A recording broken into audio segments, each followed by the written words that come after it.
nên ta đi cái đây ta mò á bên mò này tôi nhưng mà này ta mất na bằng rạn này từng nên phương lo có đi cái đây được lăng ta bằng qua này ta thì lại chỉ một cú được nữa nếu đi cơ bình dòng tha cái này là ai mò tổ chức mò rè làm pít bằng đi ta này đi cơ tập bồ lên nhạc mò du đùm pít mò rè còn pít bằng mông này đi cơ tập bồ tập ra nhưng mò rè du đùm pít bằng ta mông này nếu mông này lâu ta mất na ra bằng ta bóc bạn là tôi bóc pít bằng bro tôi được tôi nên là tôi bằng tôi gan việc lo ta mượn nhạc ta cũng từng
thả sang giang mà ra em đểประกอบปิดของตาจิงดักtrách bình phạt aiของตานี่ก็อย่างถัดไอนี่ก็bình tập bolไปnhạc mà để dulu sampai bình lạc ai kerahของตาแล้วก็นี่ก็พี่ฟังbình lạc ai dan lạc kerah danนี่ก็bình dulu để tục ya nak pe để pui sampaiก็นี่ก็พี่ฟังchẳng mang ai đây tôi rất là nhún nham cảพี่ฟังแบบนี้อะไรจันตอรุมาđọc ạ ta nói thật cùng các ngươi về đời Eli khi trời đóng chặt trong 3 năm 6 tháng cả xứ bị đói kém trong có càng đau bên ta bằng hạ lúc đoạn 1 tới câu 12 cụ thể như sau bình tâm mới câu hỏi họ câu chào của thiên sứ khi gặp Mary mang hạ lúc mừng lần sạt ở toa bình ta lăng sama nhờ có chỉ lại nó đấy sama như này bình ta là đoán ABC lâu từ nâng kênh bình ta lệ rạ có chỉ gợi ý bình ta càng ép thành bù lo từng nhé hỡi Mary mừng cho ngươi Chúa ở cùng ngươi. B hỡi người nữ đồng trinh mừng cho ngươi Chúa ở cùng ngươi. C hỡi người được ơn mừng cho ngươi Chúa ở cùng ngươi. D hỡi cô gái mừng cho ngươi Chúa ở cùng ngươi. Bình ta thọ bình ta chọn có ABC đấy buộc ngăn lệ rạ cái đó còn gần này hồng như cô đáp án nhá.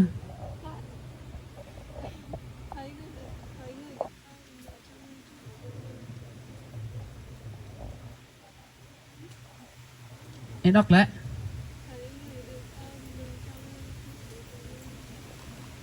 Câu C dễ vừa nãy mình ta chơi hay này nó nhớ là trả lời nó như được 2 điểm như 2 phần quà như giờ cái câu này nó như thằng ép mang dạ sao không biết chỉ nhờ vừa đáp đúng câu ABC vừa đúng câu đoạn câu kinh thánh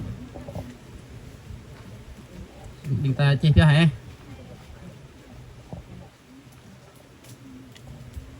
tạo tên tương bình ta mở em đường nào sẽ dẫn đến sự sống? A. Đường chật cửa hẹp. B. Đường chật cửa rộng. C. Đường khoảng khách cửa hẹp. Đường khoảng khách cửa hẹp. D. Đường khoảng khách cửa rộng. Bình ta chọn ABC. Lại giật lò cửa vậy bình ta là bác nhan ạ. Bình ta chia sẻ nhé.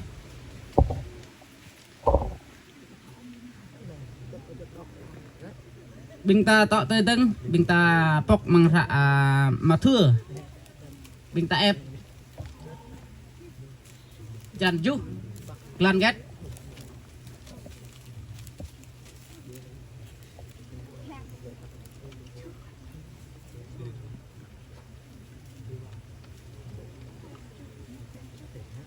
Chran chú klan kết nhiều Chran chú klan kết cứ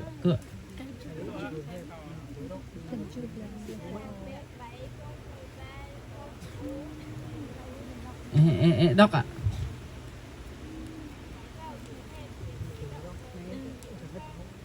Mít hay sao đây má? Mít hay sao đây?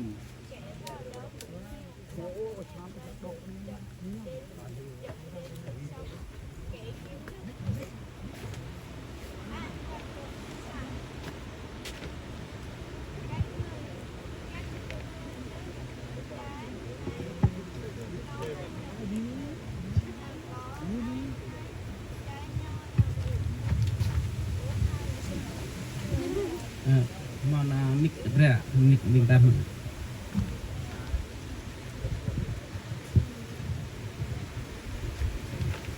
Đoạn 7 câu 13 đến câu 14. Đọc lại bên bang bintang. Hãy vào cửa hẹp. Hãy vào cửa hẹp vì cửa rộng và đường khoắt khắc sẽ dẫn đến sự hư mất. Kẻ vào nhiều đó cũng nhiều. Xong cửa hẹp và đường chật dẫn đến sự sống. Kẻ kiếm được thì ít. Chính xác như câu gạch chính xác. Câu hỏi như thế này: con đường nào sẽ dẫn đến sự sống? Xong cửa hẹp và đường chật thì đến câu 14. Bình ta bác nhanh vậy á. Bình ta chi cho hay là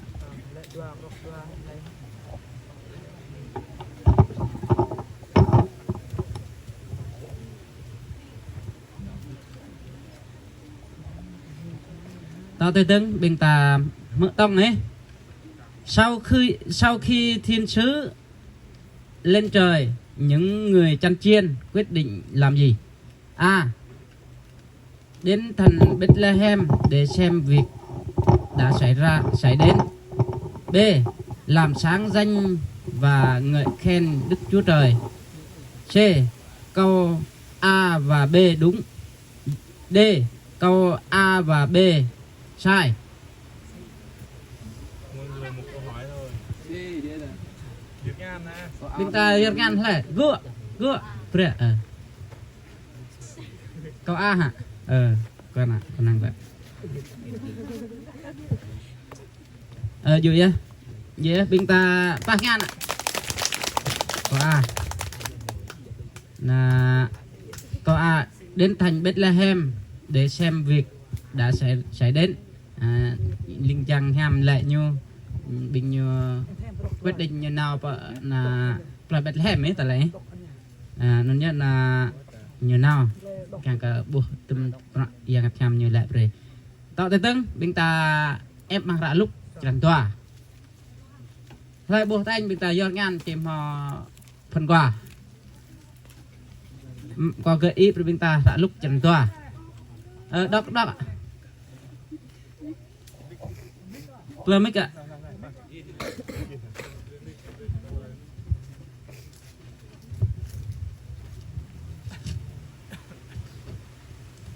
hạ lúc jalan toa jalan Brahma kiêng cà phung linh trang đội vương cái nhu vật lái bờ tay bình và triều và lái hàng tự trọng cái nhu nơi vệ bình ta bọc lại bệt lehem căng lăng lại màu tru lái chiên lại coi giang màu lại bật thò lái cái bình ta bình ta pak ngàn này như lại vậy ni ke po lek lek bình ta là mợ coi yon ăn họ nè hồng như này là lần này là yon nè yon hát cái dứt hát thuyết yin tâm oanh raen yin như vậy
Giêsu đồng đi với Ngài, chọn cuộc đời dâng Ngài, quyền năng Giêsu ban ở với con mọi nơi, cùng chạy đến chốn cao hơn, hằng tiến bước với Chúa mỗi ngày, cùng nhau ta dấy lên sáng soi danh Ngài. I wanna go higher, như chim lượn bay trên không, nguyện cùng Cha bay qua dòng bão đời. You take me higher, ta muốn dìu đôi chân con, Ngài đem con này lên chỗ cao hơn. I wanna sing cao cao cao hơn cùng Chúa, cao cao cao trên núi đồi. I wanna sing high high high with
I wanna go high.